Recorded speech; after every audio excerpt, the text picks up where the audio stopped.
Tamil Nadu Chief Minister M.K. Stalin has announced that his government will seek a constitutional amendment to abolish the practice of the governor's address in states governed by opposition parties, describing it as outdated and increasingly disruptive to democratic functioning. The statement comes in the aftermath of a dramatic incident in the Tamil Nadu Legislative Assembly where the Governor R.N. Ravi walked out of the House without delivering the customary address, marking the start of the session. The Governor's exit followed disagreements with the state government over established assembly procedures, escalating tension between the Raj Bhavan and elected government. In response, the Assembly adopted a resolution by invoking a relaxation under Rule 17, treating the government drafted text of the Governor's address as having been formally delivered.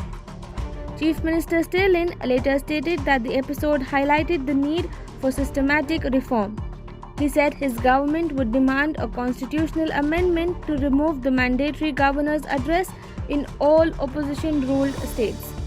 Stalin asserted that the Governor's refusal to read the address would not diminish the achievements of the Dravidian model government over the past 4 years, nor deprive citizens of welfare and development initiatives. He maintained that an elected government has a constitutional responsibility to present its policy vision to the legislature, regardless of the jubilatory objections.